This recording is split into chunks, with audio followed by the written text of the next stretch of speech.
ॐ नमो भगवते वासुदेवाय।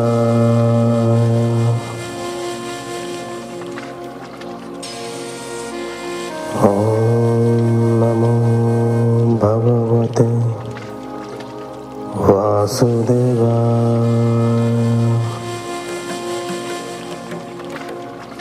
ॐ नमो भगवते वासुदेवाय।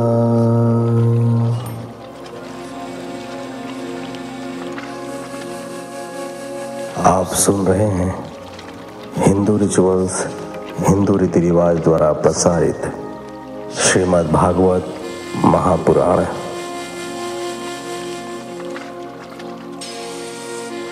नारायणं नमस्कृत्यं नरं चैव नरोत्तमं देवीं सरस्वतीं व्यासं ततो जयमुदीरयेत्।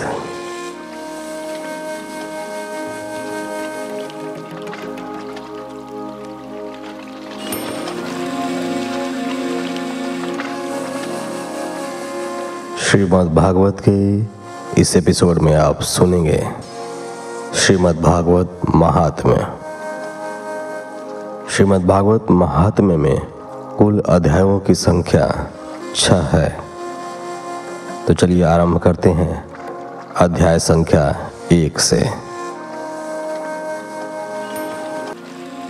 हिंदू रिचुअल्स, हिंदू रीति रिवाज सनातन धर्म के प्रसार के लिए अथक प्रयत्न कर रहा है। इस यात्रा में अब हमें आप सभी के सहयोग की और अधिक आवश्यकता है, ताकि हम अपने वेदों, पुराणों, उपनिषदों और शास्त्रों आदि का ऑडियो बुक के रूप में पुनर्संकलन कर भावी पीढ़ियों के लिए इन्हें संरक्षित कर सकें। तो आइए इस बृहत् कार्य को साकार करने हेतु हम सभी साथ मिलकर इस जिम्मेदारी का वहन करते हैं। इस शुभ कार्य हेतु आपसे न्यूनतम अंशदान प्रति व्यक्ति की अपेक्षा है। आप अपने सामर्थ्य अनुसार कोई भी राशि डिस्क्रिप्शन बॉक्स में दिए गए पेमेंट आईडी के द्वारा हम तक पहुंचा सकते हैं।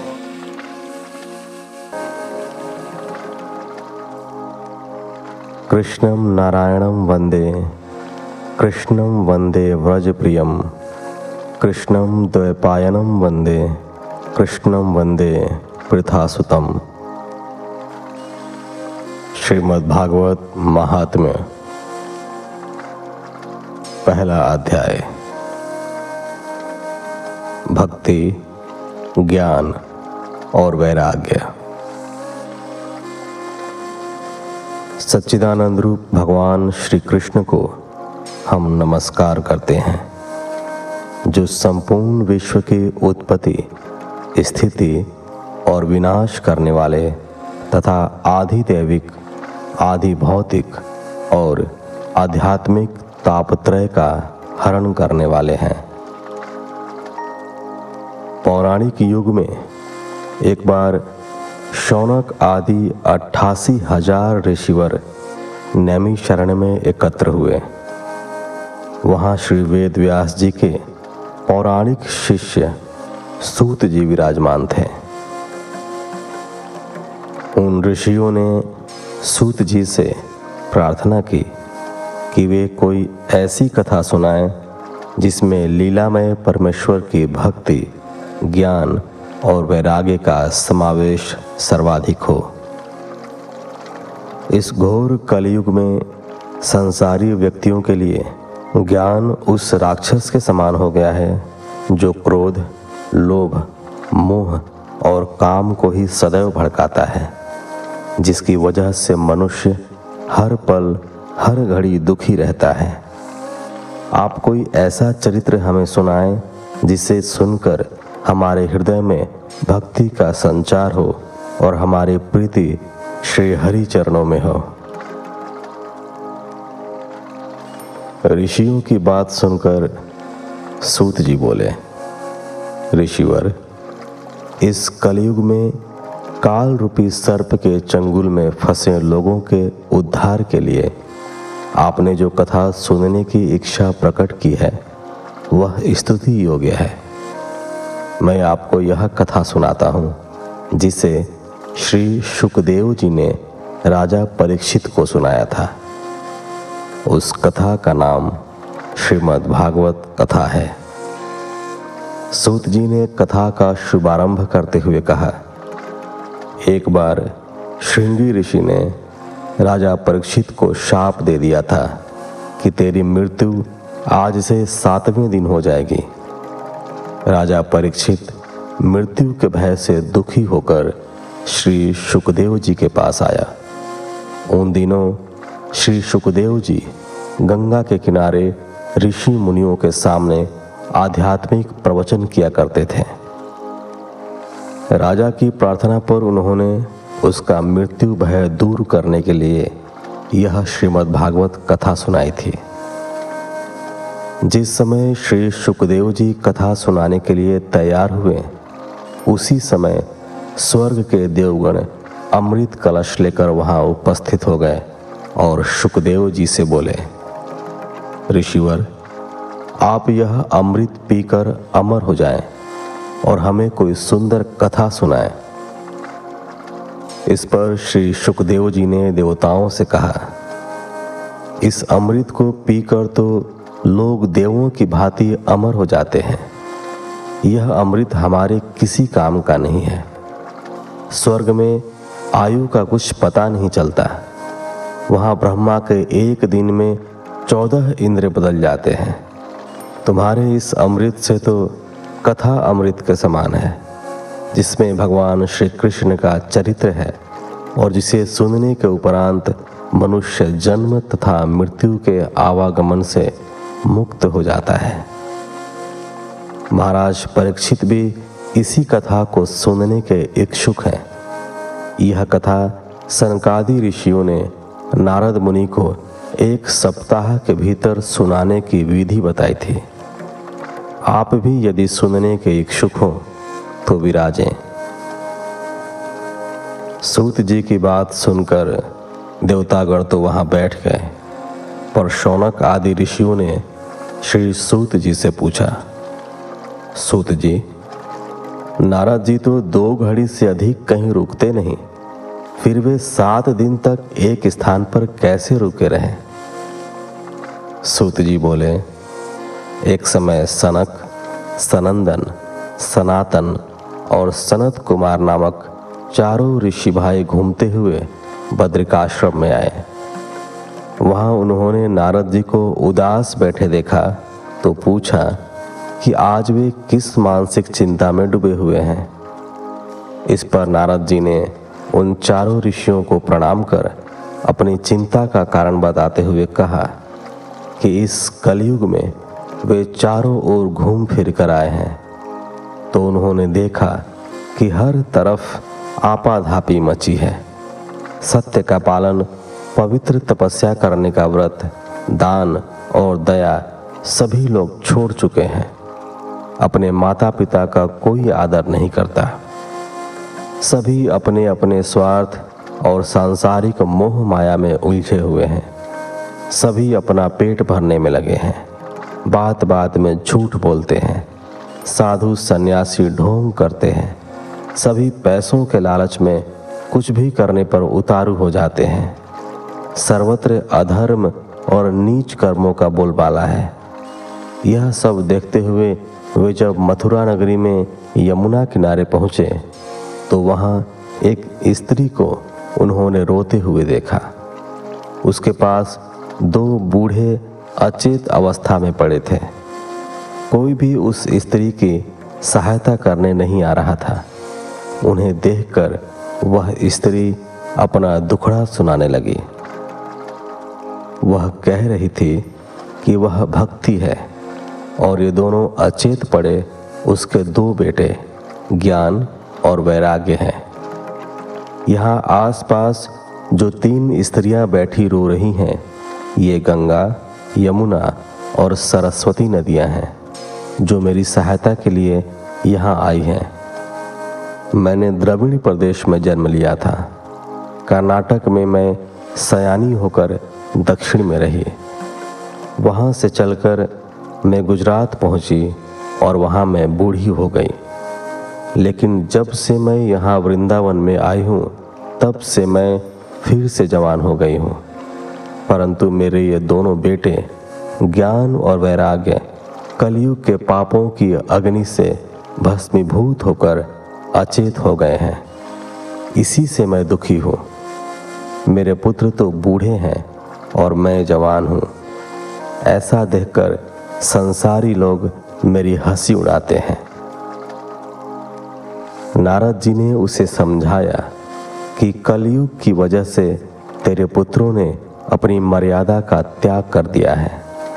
भाव यही है कि कलयुग में भक्ति के द्वारा ही परमात्मा का साहचर्य संभव है। ज्ञान वैराग्य को कोई नहीं पूछता। राजा परीक्षित ने भी दया करके कलयुग को छोड़ दिया था। इसी का परिणाम उन्हें भुगतना पड़ रहा है। दूसरे लोगों को भी धर्म कर्म छोड़ देने के कारण दुख उठाना पड़ रहा है। केवल भजन कीर्तन के द्वारा ही नारायण को प्रसन्न किया जा सकता है। कलयुग का यही धर्म है। इस युग में तो ब्राह्मण दान लेकर भी प्रायश्चित नहीं कराता। सभी के मन में क्रोध, लोभ, काम और अहंकार भरा रहता है। नारद जी की बात सुनकर भक्ति ने कहा, ऋषिवर, आप धन्य हैं। मुझे बड़े भाग्य से आपके दर्शन हुए हैं। आप सभी का दुख हरने वाले हैं। आप कोई ऐसा उपाय बताएं कि मेरे ये दोनों पुत्र ज्ञान और वैराग्य फिर से युवा हो जाएं। इससे मेरा दुख छूट जाएगा और मुझे फिर से जीवन दान मिल जाएगा। मैं आपको बार बार नमन करती हूँ। कृपया मेरा दुख और कलेश दूर कीजिए। दूसरा अध्याय। नारद द्वारा भक्ति को प्रबोधन बोध तथा दुख निवारण हेतु साधु पुरुष की खोज। नारद जी ने स्त्री रूपी भक्ति से कहा, हे देवी, तुम अब श्री कृष्ण का ध्यान करो और समस्त चिंताओं को छोड़कर उन्हीं में अपने मन को लगाओ। श्री कृष्ण तुम्हारे समस्त कष्टों को दूर करेंगे।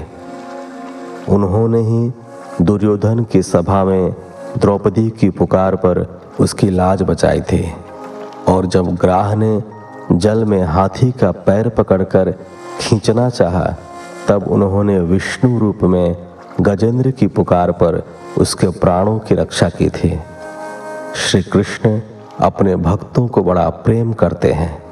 उनकी पुकार पर वे नंगे पैरों भागे चले आते हैं। हे भक्ति, बैकुंठनाथ श्री विष्णु को भक्तों से इतना प्यार है कि वे ऊंच नीच का भेद नहीं करते। जहां भक्ति का वास होता है, वे वहां तत्काल पहुंच जाते हैं। सतयुग, त्रेता और द्वापर युगों में ज्ञानी लोग यज्ञ, तप, दान व धर्म करके मोक्ष प्राप्त करते हैं, परंतु कलयुग में तो भक्ति के द्वारा ही जीवों का इस भव सागर से उद्धार हो जाता है। ज्ञान और वैराग्य को इस युग में कोई नहीं पूछता। जिनके हृदय में हे भक्ति तेरा वास रहेगा, वे पापी होने पर भी भय मुक्त होकर बैकुंठ धाम को प्राप्त करेंगे। परमात्मा का दर्शन यज्ञादि से इतना शीघ्र प्राप्त नहीं होता जितना कि भक्ति के द्वारा सहज रूप में हो जाता है। इसलिए परमात्मा ने भक्ति को ही सर्वोपरि रखा है।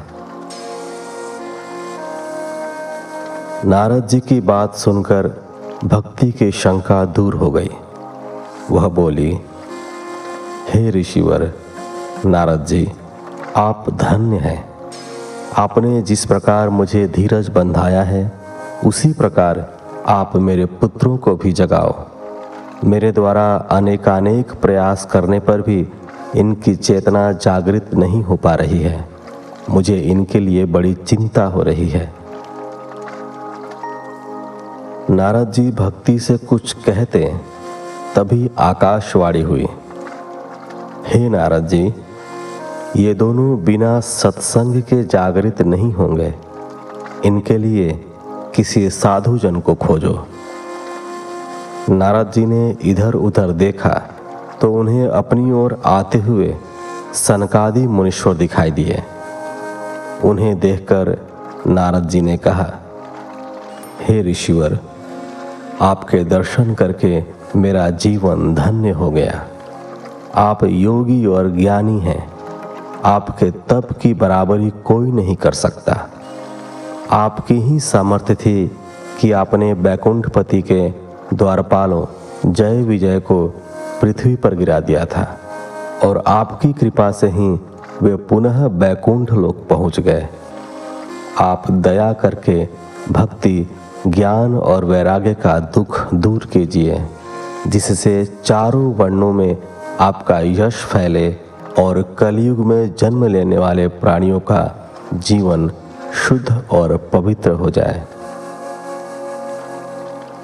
नारद जी की प्रार्थना सुनकर सनत कुमारों ने कहा, नारद जी, श्री श्याम सुंदर के सभी दासों में आप सर्वश्रेष्ठ हैं।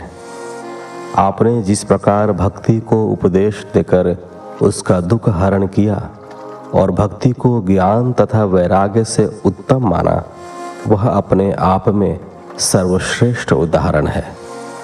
प्राचीन काल में महात्मा लोग ज्ञान और धर्म पालन को ही संसारी लोगों को बैकुंठ जाने का मार्ग बताया करते थे, परंतु वह ज्ञान का मार्ग अत्यंत कठिन था।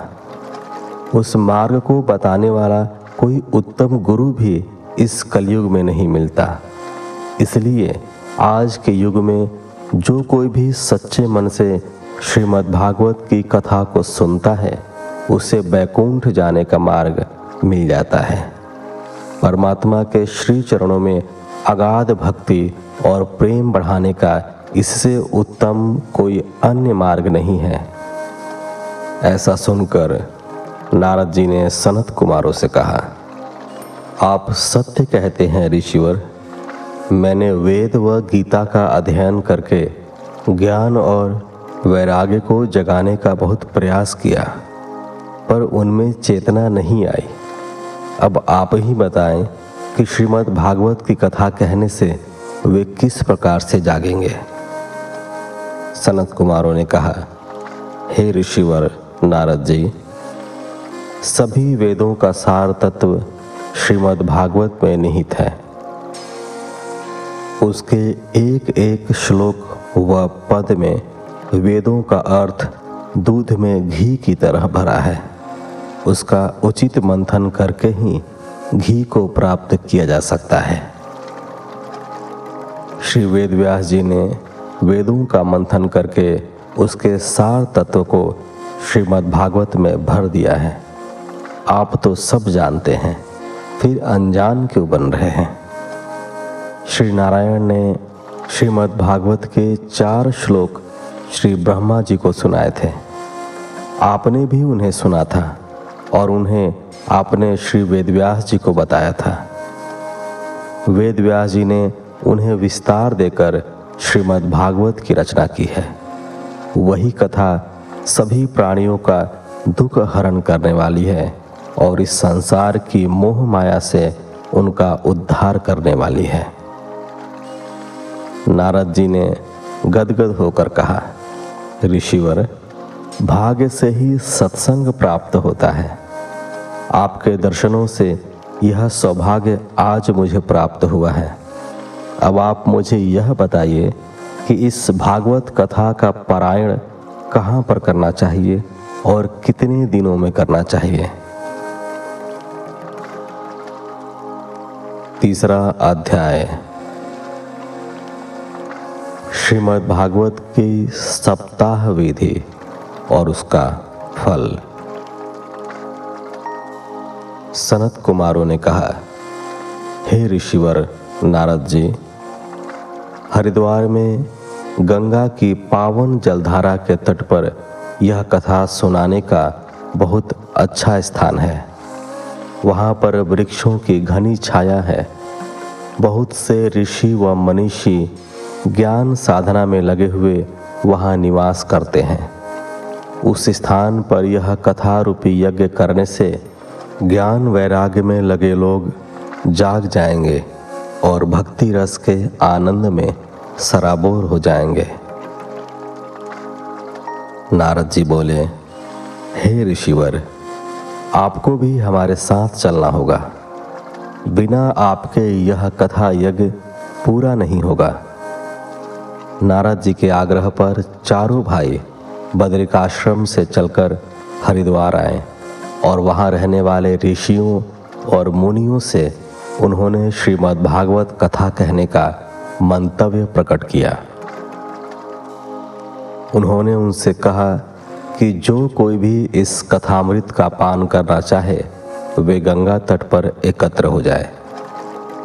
श्री नारद जी व सनत कुमारों की वाणी सुनकर उस स्थान पर रहने वाले ऋषि भृगु, वशिष्ठ, च्यवन, मेधातिथि, गौतम, परशुराम, मार्कंडेय, विश्वामित्र, पराशर और वेद पाठी आदि जितने भी ऋषि व मुनि वहाँ उपस्थित थे, सभी उस कथामृत का पान करने वहाँ आए। इन ऋषिवरों के अतिरिक्त वेद पाठी, गंधर्व, किन्नर, नागरिक, आबाल वृद्ध व स्त्री पुरुष वहाँ एकत्र हो गए। जब श्री नारद जी ने शंख ध्वनि की तो देवगण भी अपने अपने विमानों में चढ़कर वहाँ कथामृत का पान करने आ पहुँचे। सभी ओर से मंगल गान और जय ध्वनि होने लगी। सभी सोच रहे थे कि देखें कौन परमेश्वर की लीला का बखान करता है। नारद जी ने सभी को आदरपूर्वक स्थान ग्रहण कराया। जब सभी शांत होकर बैठ गए तो सनत कुमारों ने नारद जी से कहा, ऋषिवर, हम आपको वह कथा सुनाते हैं जो श्री सुखदेव जी ने राजा परीक्षित को सुनाई थी। इस कथा में 18,000 श्लोक हैं। उन्हें सुनने और मनन करने से मुक्ति सामने खड़ी दिखाई देने लगती है। हे नारद जी, श्रीमद् भागवत की कथा सुनने से जो पुण्य फल प्राप्त होता है, वैसा फल हजारों अश्वमेध व वाजपेय यज्ञ करने से भी प्राप्त नहीं होता। जब तक इस संसार की मोह माया में लिप्त लोग इस कथा को नहीं सुनते, तब तक उनके पाप कर्म उन्हें दुख के गर्त में धकेलते रहते हैं। इस अमृतमयी कथा को सुनने के उपरांत सभी पाप इस प्रकार से दूर भाग जाते हैं जैसे सूर्य के उदित होते ही कोहरा छट जाता है। जो लोग श्रीमद् भागवत का प्रतिदिन 1 या 2 श्लोकों का पाठ भी करते हैं, उनकी भी मुक्ति हो जाती है। और जो नित्य श्रीमद् भागवत का पाठ करते हैं और दूसरों को श्रवण कराते हैं, उनके करोड़ों जन्मों के पाप जलकर भस्म हो जाते हैं। जो व्यक्ति श्रीमद् भागवत की पोथी सोने के सिंहासन पर रखकर वैष्णव जन और साधुओं को दान में देता है, उसे परमेश्वर उस भाव सागर से मुक्ति देकर अपनी परम दिव्य ज्योति में लीन कर लेते हैं। इस मनुष्य जीवन को प्राप्त करके भी जिसने श्रीमद् भागवत की कथा को नहीं सुना, उसके जीवन पर धिक्कार है। उसे चांडाल के समान समझना चाहिए। ऐसे कुपुत्र को जन्म देने से अच्छा था कि उसकी माता बांझ ही रहती। सनत कुमारों ने आगे कहा, उपस्थित सज्जन वृंद, इस कलयुग में यज्ञ, तप, दान और धर्म इस संसारी व्यक्ति से नहीं हो पाता। उसके मन में एकाग्रता भी नहीं आ पाती। मन सदैव चंचल रहकर इधर उधर भटकता रहता है। इसलिए स्वयं परब्रह्म परमात्मा ने श्री कृष्ण द्वैपायन वेद व्यास जी का अवतार लेकर यह कथा रची। यह कथा 7 दिन में सुनी जा सकती है। जो कोई व्यक्ति 7 दिन में चित्त लगाकर इस कथा को सुनता है उसे सभी प्रकार के यज्ञ, तप, व्रत व दान करने का फल प्राप्त हो जाता है और उसका जीवन आवागमन के चक्र से मुक्त हो जाता है।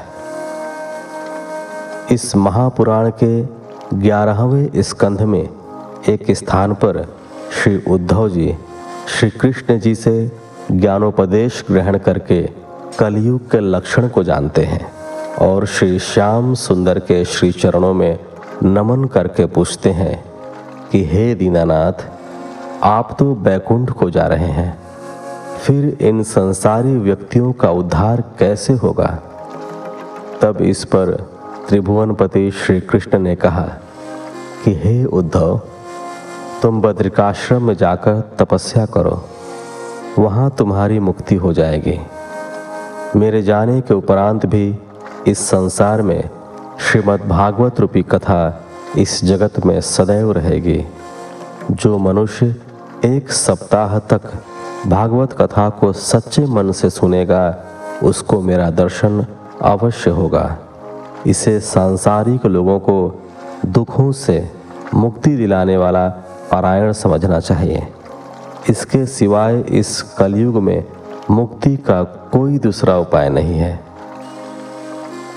इतनी कथा सुनाने के बाद सूत जी ने शौनक आदि ऋषिवरों से कहा,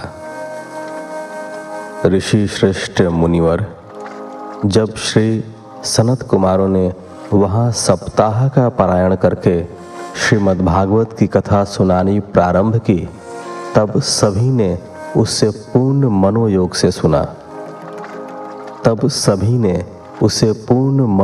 से सुना। उस कथा के श्रवण से भक्ति के वे दोनों बूढ़े पुत्र ज्ञान और वैराग्य अचेतावस्था से चैतन्य होकर उठ खड़े हुए। भक्ति का दुख छूट गया। सभा में भक्ति के पदार्पण से सभी गोविंद हरे मुरारे का जाप करने लगे। वहाँ पर भक्ति, ज्ञान और वैराग्य का ऐसा समागम हुआ कि सभी भक्ति रस में सराबोर होकर कलयुग के दुख को भूल गए। सभी का मन उस सप्ताह कथा से शुद्ध, पवित्र और एकाग्र हो गया। चौथा अध्याय। सप्ताह सुनने वालों को नारायण का दर्शन और आत्मदेव ब्राह्मण की कथा। सूत जी ने शौनक आदि ऋषियों से कहा, मुनिवर, जब सभी उपस्थित वैष्णवजन व ऋषि श्रेष्ठ श्रीमद् भागवत की सप्ताह कथा को सुनकर एकाग्रचित हो गए, तब श्री श्याम सुंदर ने जो पीताम्बर धारण किए हुए थे, करघनी, मोर मुकुट, जड़ाऊ कुंडल पहने थे, केसर व चंदन का तिलक लगाए थे, उद्धव और बैकुंठवासी अपने भक्तों के साथ वहां उपस्थित हुए और अपनी मधुर मोहिनी सूरत से सभी को दर्शन दिए। उस अमृतमयी कथा को सुनकर सभी की आंखों के सम्मुख श्री श्याम सुंदर की मूर्ति साक्षात प्रकट हो गई। उनके दर्शन करके सभी उपस्थित जन उनकी जय जयकार करने लगे। चंदन और पुष्पों की उन पर वर्षा करने लगे। धूप, दीप और नैवेद्य से उनकी पूजा करने लगे। शंख की तुमुल ध्वनि से उनकी उपस्थिति का जयघोष करने लगे। ठठ के ठठ लोग उमड़कर उनके चरणों में गिर पड़े। ऐसा अद्भुत आनंद देखकर श्री नारद जी ने सनत कुमारों से कहा कि उन्होंने यह सप्ताह यज्ञ करके सभी को मुक्ति का अधिकारी बना दिया है। इनके अतिरिक्त और कौन लोग हैं जिन्होंने इस कथा को सुनकर मुक्ति प्राप्त की है? इस पर सनत कुमारों ने कहा, ऋषिवर, इस कलयुग में जो मनुष्य अपने पाप कर्मों से पापी कहलाते हैं, जो दुष्ट, लालची, चुगलखोर, दुष्चरित्र, कामी और क्रोधी हैं वे भी इस सप्ताह कथा को सुनकर मोक्ष को प्राप्त करते हैं। इस कलयुग में जो व्यक्ति अपने माता पिता की सेवा करता है वह अपने कर्म और धर्म से रहित लोभी होने पर भी इस कथा को सुनकर भव सागर से पार हो जाता है। अब हम आपको एक पुरानी कथा सुनाते हैं। यह कथा एक ऐसे ब्राह्मण की है जिसकी पत्नी बड़ी कर्कशा थी। आत्मदेव ब्राह्मण की कथा। दक्षिण दिशा में तुंगभद्रा नदी के तट पर स्थित एक नगर में आत्मदेव नामक एक ब्राह्मण अपनी पत्नी धुंधली के साथ रहता था। ब्राह्मण बड़ा ज्ञानी, तेजवान और सदाचारी था, जबकि उसकी स्त्री बड़ी कर्कशा थी। वह सारे दिन सांसारिक मोह माया में फंसी रहती थी और बात बात में अपने पति से लड़ाई झगड़ा करती रहती थी। वह ब्राह्मण जैसी परमेश्वर इच्छा कहकर चुप रहता था और अपना समय काटता था। उस ब्राह्मण के यहाँ कोई संतान नहीं थी। उसने संतान के लिए खूब दान दक्षिणा बांटी, पर उसे संतान का सुख प्राप्त नहीं हो सका। एक दिन दुखी होकर वह अपना जीवन समाप्त करने की इच्छा से वन में चला गया। वहाँ एक सरोवर के किनारे वह भूखा प्यासा दोपहर तक बैठा रहा। चिंता के मारे उसका बुरा हाल था। संतान न होने के कारण उसके पितरों को मुक्ति नहीं मिलेगी, यह सोच सोचकर वह हैरान परेशान था। उसी समय एक सन्यासी वहां आया और उस ब्राह्मण को उदास देखकर उसकी उदासी का कारण पूछने लगा। ब्राह्मण ने संतान न होने का अपना दुख उसे बताया और कहा कि उसकी पालित गाय भी बांझ है और जो वृक्ष उसने लगाया है उस पर भी फल नहीं आते हैं। बाजार से जो फल वह लाता है वे भी सूख जाते हैं।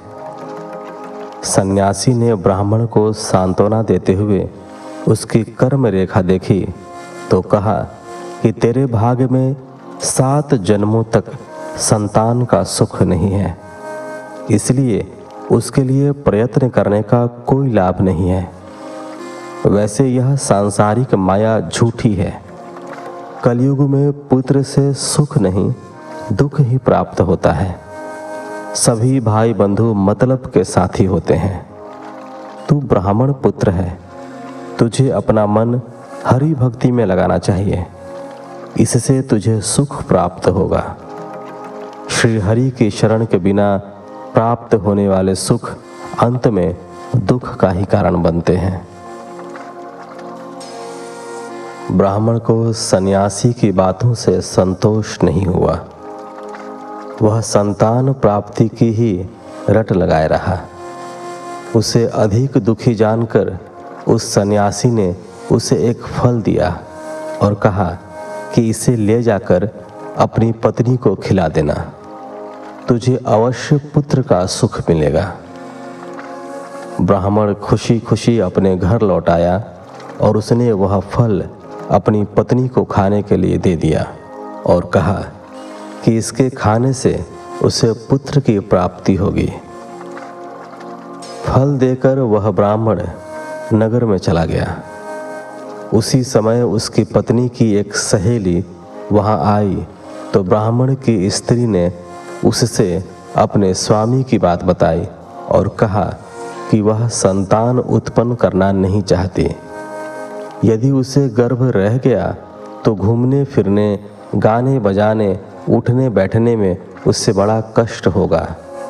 गर्भ के कारण वह ठीक से खा पी नहीं सकेगी और जब वह पुत्र को जनेगी तब उसे बड़ी पीड़ा होगी। उसका शरीर कोमल है, वह इस दुख को सहन नहीं कर पाएगी। यदि बालक हो भी गया तो रात दिन उसके मल मूत्र को साफ करना उससे नहीं हो पाएगा। बदबू वह जरा भी सहन नहीं कर पाती, इससे तो वह बांझ ही ठीक है। उसकी सहेली ने उसे समझाया कि वह फल को कहीं छिपा दे और पति से कह दे कि उसने फल खा लिया है। सहेली की बात उसकी समझ में आ गई। उसने ऐसा ही किया। उसने फल को छिपा दिया और पति से झूठ बोल दिया कि उसने फल खा लिया है। कुछ दिनों बाद उस ब्राह्मणी की बहन उसके घर आई तो उसने अपनी बहन को उदास और कमज़ोर देखा तो पूछा कि यह सब क्या है, उसकी उदासी का कारण क्या है। इस पर ब्राह्मणी ने अपनी बहन को सारी बात बता दी और बोली कि वह इसलिए चिंतित और उदास है कि गर्भ तो उसके है नहीं, फिर वह अपने पति से यह झूठ कब तक छिपा पाएगी। उसकी बहन ने बताया कि वह 1 माह की गर्भवती है, वह पुत्र प्रसव करेगी तो उसे दे देगी। यह फल वह गाय को खिला दे। ब्राह्मणी ने प्रसन्न होकर वह फल अपनी गाय को खिला दिया। समय आने पर ब्राह्मणी की बहन ने एक पुत्र को जन्म दिया। ब्राह्मणी तत्काल चुपचाप उस नवजात शिशु को ले आई और उसने ब्राह्मण से कह दिया कि उसे पुत्र हुआ है। कुछ समय के बाद ब्राह्मणी की गाय ने भी एक सुंदर मनुष्य रूपी बालक को जन्म दिया।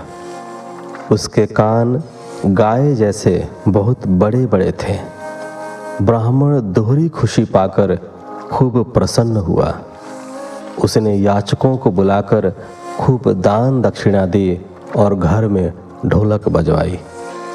ब्राह्मणी ने अपने पति से कहा कि उसको दूध नहीं उतर रहा है, जबकि उसकी बहन को खूब दूध आ रहा है। उसका पुत्र पैदा होते ही मर गया है। उसका दूध पीने वाला कोई नहीं है। अगर वह कहे तो अपनी बहन को बुला ले।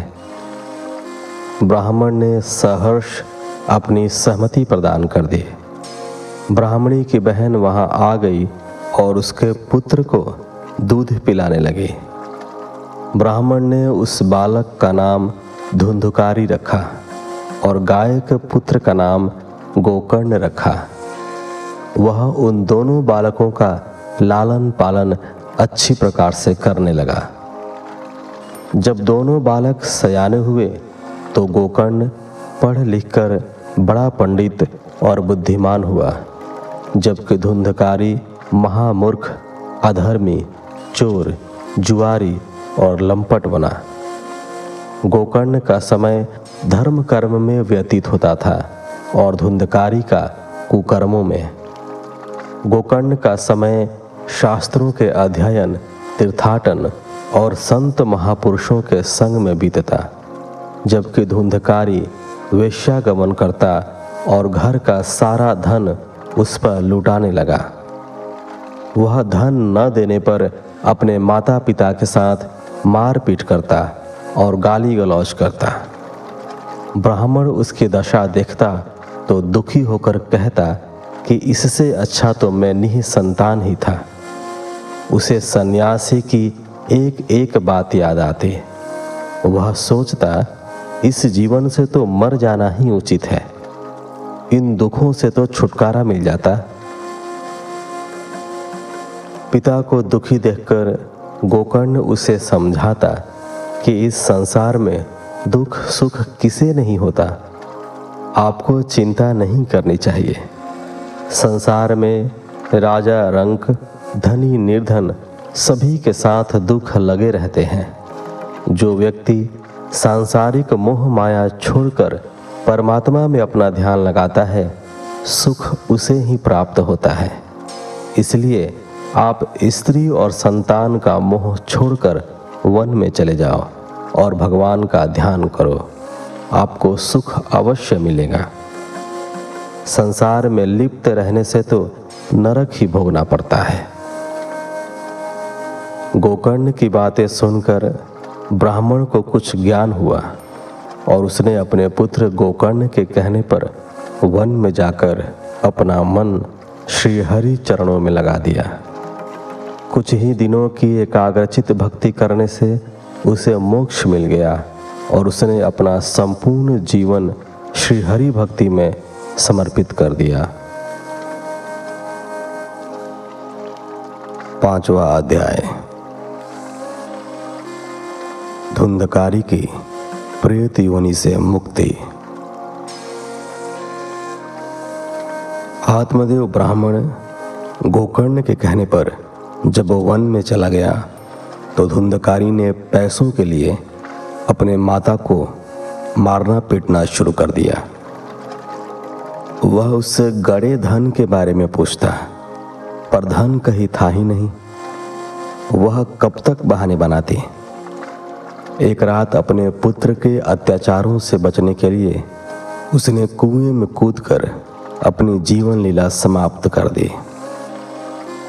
जब गोकर्ण ने धुंधकारी का यह हाल देखा तो वह भी घर छोड़कर कहीं चला गया। वह विभिन्न तीर्थ स्थानों में जाकर भगवान का भजन पूजन करता और सभी के सुख दुख में समान भाव से सम्मिलित होता। गोकर्ण के जाने के बाद धुंधकारी वेश्यागमन का खर्च उठाने के लिए चोरी चकारी और ठगी का धंधा करने लगा। एक दिन वह कहीं से बहुत सारा धन और आभूषण चुरा कर लाया और उसे ले जाकर उसने वेश्या को दे दिया। उस रात वह वेश्या के यहाँ ही सोया। रात्रि में जब वह गहरी नींद में था तो वेश्या के घर वालों ने विचार किया कि यह चोरी करके धन लाता है। यदि यह पकड़ा गया तो राजा इसके साथ साथ हमें भी दंडित करेगा। इससे तो अच्छा है कि इसे ही सदैव के लिए मौत के मुंह में धकेल दिया जाए। उन्होंने उसके गले में फंदा डालकर पहले तो उसे छत से लटका दिया, लेकिन जब वह नहीं मरा तो जलती लकड़ियों से उसका चेहरा जलाकर उसे मार दिया गया और घर के आंगन में एक गड्ढा खोदकर उसकी लाश को उसमें दफन कर दिया गया। वेश्याएं किसी के मित्र नहीं होती, उन्हें तो सिर्फ धन से मतलब होता है। मुख में जुबान बड़ी मीठी होती है और पेट में विष भरा होता है। लोगों के पूछने पर वेश्या ने कह दिया कि वह व्यापार के लिए परदेश गया हुआ है। हत्या किए जाने के कारण धुंधकारी प्रेत योनि में पहुंच गया। तीर्थ यात्रा के समय किसी ने गोकर्ण से कहा कि उसका भाई मर चुका है, परंतु उसकी अंत्येष्टि न होने के कारण उसकी आत्मा अभी तक भटक रही है। गोकर्ण ने गया तीर्थ में जाकर उसका विधिवत श्राद्ध किया। रात्रि में जब गोकर्ण अपने डेरे पर आकर सोया तो उसने धुंधकारी को प्रेत योनि में देखा। वह कभी बैल, कभी हाथी, कभी बकरा, कभी भैंसा तो कभी मनुष्य बन जाता। गोकर्ण ने धैर्य के साथ उससे पूछा, अरे भाई, तू प्रेत कैसे बन गया? मैंने तो तेरा विधिवत श्राद्ध कर दिया है। धुंधकारी ने रोते हुए अपना सारा हाल कहा और बोला, भाई, मैं धुंधकारी हूँ। मैंने बड़े पाप किए हैं, उनकी गिनती नहीं हो सकती। उन्हीं पापों के कारण मुझे प्रेत योनि से मुक्ति नहीं मिल रही है। अब तुम ही अपने धर्म के प्रभाव से मुझे प्रेत योनि से मुक्ति दिला सकते हो। दूसरे दिन गोकर्ण ने पंडितों को अपने घर बुलाकर अपने भाई की प्रेत योनि से मुक्ति का उपाय पूछा।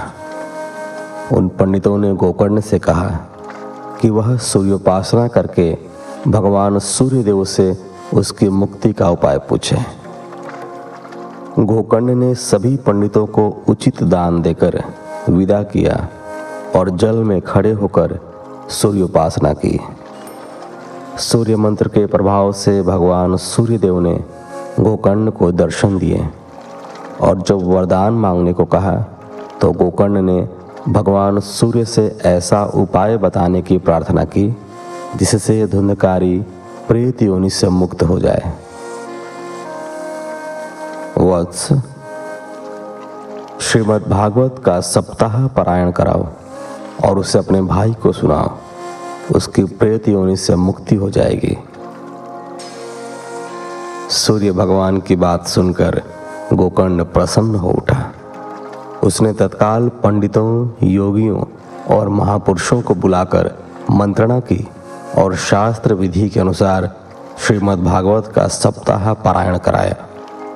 उससे सुनने बहुत से स्त्री पुरुष, आबाल वृद्ध, धनी निर्धन वहां आए। धुंधकारी का प्रेत एक बांस पर, जिसमें 7 गांठें थीं, बैठा और श्रीमद् भागवत की कथा का श्रवण करने लगा। पहले दिन की कथा समाप्त होने पर बांस की एक गांठ फट गई। ऊंची शब्द ध्वनि हुई। इसी प्रकार दूसरे, तीसरे और चौथे दिन भी कथा की समाप्ति पर बांस की गांठ भारी शोर करते हुए फट गई। फिर 5वें, 6ठे और 7वें दिन भी ऐसा ही हुआ। श्रीमद् भागवत की 12 स्कंधों की कथा सुनने से धुंधकारी के सारे पाप नष्ट हो गए और वह प्रेत योनि को छोड़कर बैकुंठ लोक में चला गया। गोकर्ण से जाते समय उसने कहा, भाई, मैंने अपने जीवन में अत्यंत जघन्य पाप किए। मैं अपनी माता और पिता के मृत्यु का कारण बना। मैंने उन्हें उनके जीवित रहते भी अत्यंत दुख दिए। भोगों ने मेरी बुद्धि को मुझसे छीन लिया था। मुझे तो लगता था मैं इन पापों से कभी भी मुक्त नहीं हो पाऊंगा, लेकिन आपने मुझे मेरे पापों से मुक्ति दिलाकर मुझ पर बड़ा उपकार किया है। श्रीमद् भागवत की कथा के अतिरिक्त कोई अन्य उपाय ऐसा नहीं है जो पापों से मुक्ति दिलाने वाला हो। इस संसार रूपी कीचड़ में फंसे लोग श्रीमद् भागवत के कथा रूपी तीर्थ में स्नान करने से ही पवित्र होते हैं और इस भव सागर से पार हो जाते हैं। यह कथा अत्यंत पावन है। जो इसका पारायण किसी सांसारिक ऐश्वर्य, भोग की कामना से करता है, उसकी उन समस्त कामनाओं की पूर्ति होती है। वैष्णव को इस पारायण का फल प्रेमा भक्ति के रूप में प्राप्त होता है। इस प्रकार जो जिस भावना से इसका पाठ करता कराता है, वह उन्हें प्राप्त करता है। धुंधकारी के प्रेत योनि से छुटकारा पाने के उपरांत वहां उपस्थित पंडितों और महात्माओं ने गोकर्ण से कहा, वत्स, हमारे मन में एक संदेह उत्पन्न हुआ है, उसे आप मिटा दीजिए। यहाँ उपस्थित हम सभी ने श्रीमद् भागवत कथा का सप्ताह पारायण सुना, परंतु यहाँ सभी को मुक्ति नहीं मिली। केवल धुंधकारी को ही मुक्ति मिली और वह बैकुंठ में चला गया। ऐसा क्यों हुआ? गोकर्ण ने कहा, महात्माओं, इस कथा को जो व्यक्ति एकाग्रचित्त होकर केवल मोक्ष प्राप्ति के लिए सुनता है, उसे संपूर्ण फल अवश्य प्राप्त होता है। लेकिन जिनका चित्त सांसारिक कार्यों में ही उलझा रहता है, उन्हें वैसा फल प्राप्त नहीं होता। एक चित्त होकर ही मुक्ति प्राप्त होती है।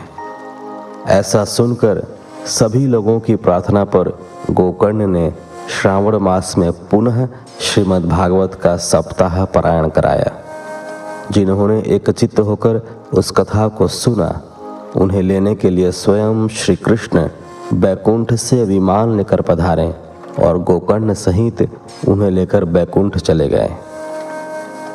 वैसे ही जैसे त्रेता युग में श्री रामचंद्र जी अयोध्या वासियों को लेकर सदेह बैकुंठ गए थे। जिस स्थान पर सूर्य और चंद्र की पहुंच भी नहीं है, वहां यह संसारी मनुष्य इस कथा के श्रवण से पहुंच जाता है। इस कथा का महात्म्य सभी तपों और व्रतों से ऊंचा है, ऐसा सभी को समझना चाहिए। 6ठा अध्याय। श्री नारद मुनि का सनत कुमारों से श्रीमद् भागवत की सप्ताह विधि पूछना। नारद जी ने ऐसे महत्वपूर्ण श्रीमद् भागवत कथा के सप्ताह पारायण करने की विधि के बारे में श्री सनत कुमारों से पूछा, तो उन्होंने कहा, ऋषिवर, आपने यह सुंदर प्रश्न पूछा है। मैं विस्तार के साथ इस सप्ताह पारायण की विधि आपको बताता हूँ। श्री सनत कुमार जी ने जो विधि बताई वह इस प्रकार है। श्रीमद् भागवत कथा का सप्ताह पारायण वैसे तो किसी भी समय किया जा सकता है, क्योंकि शुभ कर्म करना किसी भी समय उत्तम है। वैसे भादो, कुवार, कार्तिक व अगहन मासों में यह सप्ताह पारायण कराना या करना अति उत्तम माना जाता है। इन मासों में इस कथा को सुनने से बड़ा पुण्य प्राप्त होता है। जब किसी के मन में इस कथा को सुनने की इच्छा जागृत हो, तब किसी विद्वान व्यास जी द्वारा शुभ मुहूर्त देखकर इस सप्ताह का पारायण कराना चाहिए। इस पारायण में अपने इष्ट मित्रों, बंधु बांधवों और सुनने के इच्छुक सभी लोगों को बुलाना चाहिए। इस सप्ताह पारायण के लिए घर का स्वच्छ आंगन, उद्यान, मैदान या तीर्थ स्थान शुभ रहता है। ऐसे स्थान पर चांदनी का चंदोवा, केले और आम के पत्तों की वंदनवार आदि का प्रबंध करके उसे अच्छी प्रकार से अलंकृत कराना चाहिए और बिछावन बिछाकर व्यास जी के लिए ऊंचा सिंहासन स्थापित कराना चाहिए। श्रोताओं को कथा श्रवण से पूर्व स्नान ध्यान से निवृत्त होकर कथा स्थान पर आना चाहिए और एकाग्रचित्त होकर कथा का रसास्वादन करना चाहिए। पहले दिन मुख्य श्रोता को श्री गणेश जी का पूजन करके सप्ताह पारायण में बैठना चाहिए, ताकि कथा के मध्य में कोई व्यवधान उपस्थित ना हो। पहले दिन ही एक विद्वान ब्राह्मण को विष्णु सहस्त्र नाम के पाठ पर बैठा देना चाहिए और ठाकुर जी को तुलसी दल चढ़ाना चाहिए।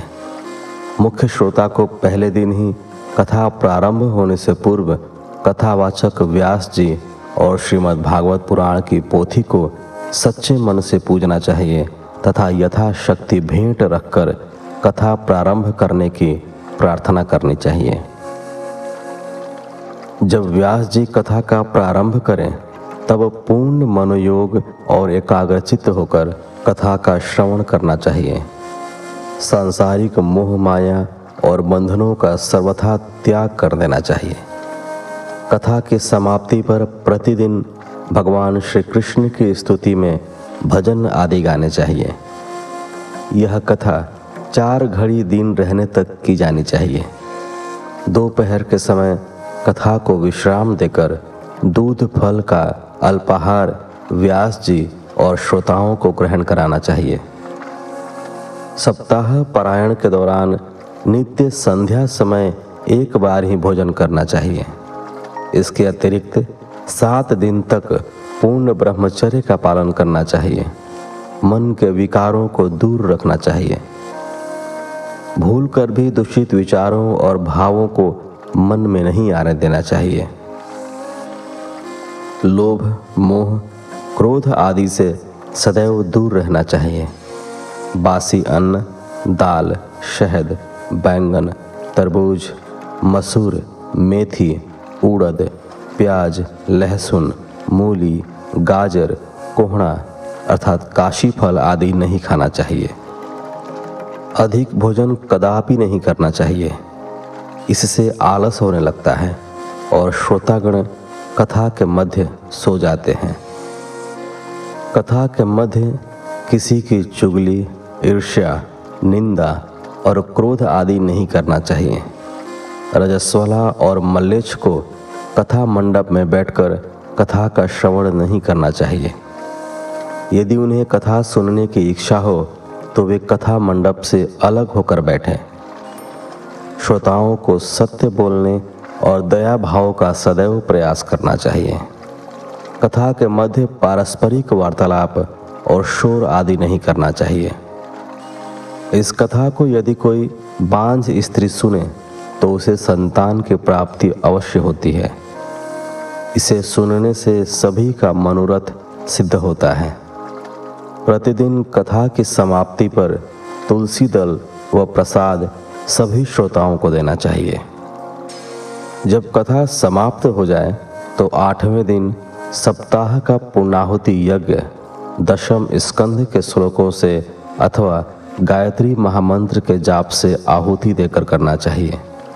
तदुपरांत व्यास जी अर्थात कथावाचक व अन्य ब्राह्मणों को भोजन करा के अपनी सामर्थ्य के अनुसार वस्त्र, आभूषण, गौ, पृथ्वी, बर्तन व धन आदि देना चाहिए और सम्मान पूर्वक उन्हें विदा करना चाहिए।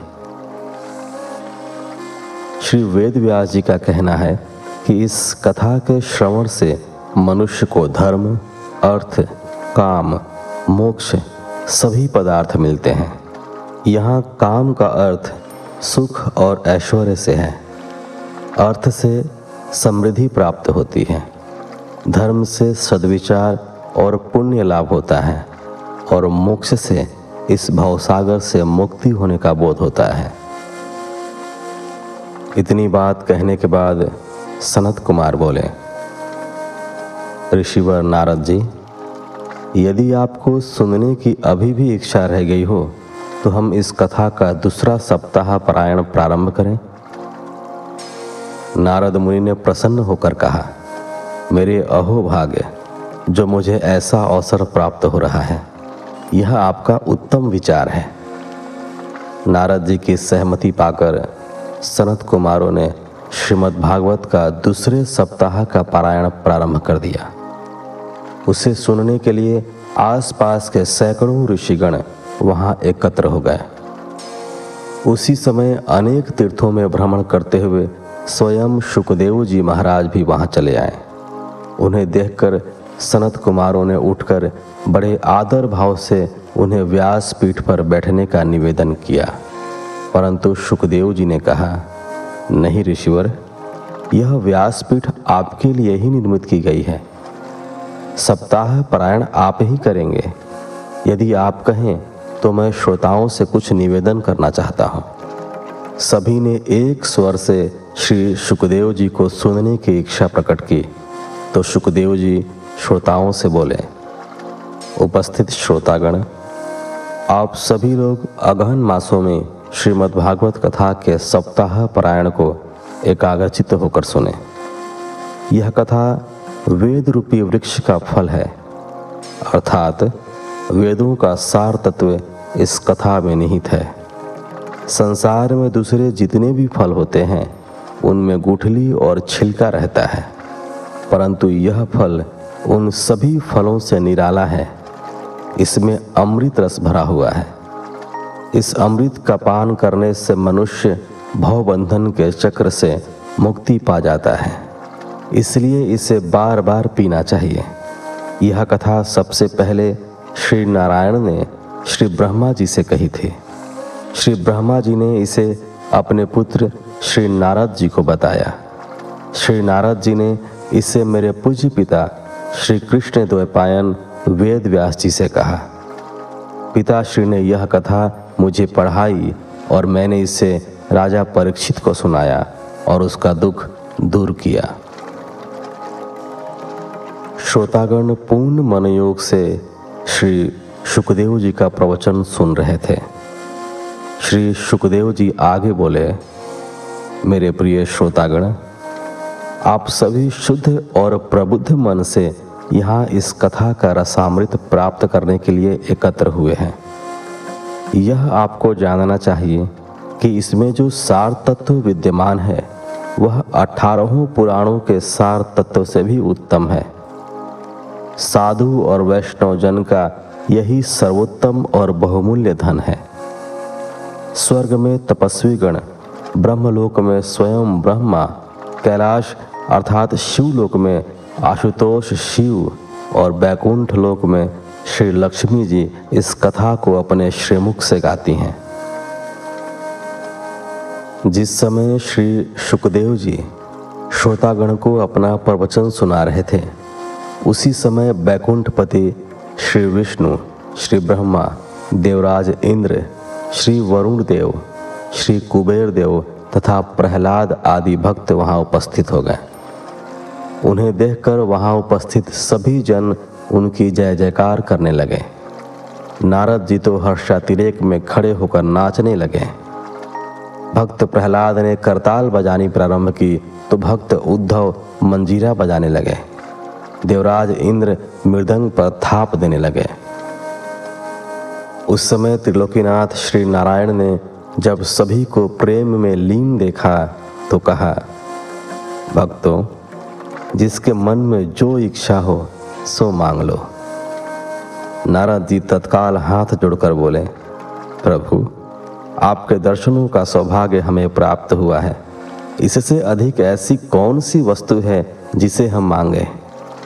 आपने दर्शन देकर हम सभी को कृत कृत कर दिया। आप अपने चरणों की भक्ति हम सभी को दीजिए। श्री नारायण ने तथास्तु कहा और अंतर्धान हो गए। सप्ताह यज्ञ पूर्ण हुआ। श्री सूत जी से यह कथा सुनकर शौनक आदि 88,000 ऋषियों ने सूत जी से पूछा, हे सूत जी, श्री शुकदेव जी महाराज ने यह कथा राजा परीक्षित को कब सुनाई थी और गोकर्ण तथा सनत कुमारों ने यह कथा कब कही थी, यह हमें बताइए। श्री सूत जी ने कहा, ऋषिवर, जब श्री कृष्ण जी द्वारकापुरी से बैकुंठ लोक को पधारे, तब उसके 300 वर्ष पश्चात भादो मास की नवमी के दिन श्री शुकदेव जी ने यह कथा राजा परीक्षित को सुनाई थी और इसका पारायण उन्होंने 7 दिन में किया था। वह स्थान गंगा के तट पर है और कलयुग में उस स्थान को शुक्रताल के नाम से जाना जाता है। यह शुक्रताल नाम शुकताल का अपभ्रंश है। यहाँ एक विशाल वट वृक्ष है। इसी के नीचे बैठकर श्री शुकदेव जी ने यह कथा कही थी। आज यह स्थान एक तीर्थ स्थान के रूप में विकसित हो चुका है। इस कथा के 200 वर्ष पश्चात गोकर्ण ने गया तीर्थ में इस कथा का सप्ताह पारायण कराया था। उसके 300 वर्ष पीछे इस कथा का सप्ताह पारायण श्री सनत कुमारों ने श्री नारद जी की उपस्थिति में कराया था। यहाँ उसी कथा का वर्णन किया गया है। इस अमृतमयी कथा का जो भी प्रेम से श्रवण करता है या दूसरों को सुनाता है, उसको सभी फल प्राप्त होते हैं और वह जीवन मुक्त कहलाता है। जीवन से मुक्ति का तात्पर्य यहाँ सभी प्रकार की मोह माया और सांसारिक बंधनों से मुक्त हो जाना है। ऐसा भागवत पुरुष अर्थात जीवन मुक्त इस संसार में रहकर भी निष्प्रिय भाव से सभी के प्रति प्रेम और समभाव रखता है। उसे अपने लिए किसी पदार्थ का लोभ नहीं रहता। वह संसार में रहकर भी संसार से परे होता है। उसका हर पल और हर घड़ी श्री भगवान मुरलीधर के रूप माधुरी में खोया रहता है। इस प्रकार श्रीमद् भागवत महात्म्य पूर्ण हुआ। इसी के साथ इस एपिसोड को यहीं विराम देते हैं। अगले एपिसोड में आप प्रथम स्कंध के अध्यायों का श्रवण करेंगे। तो मिलते हैं आपसे अगले एपिसोड में। तब तक के लिए धन्यवाद। जय श्री हरि।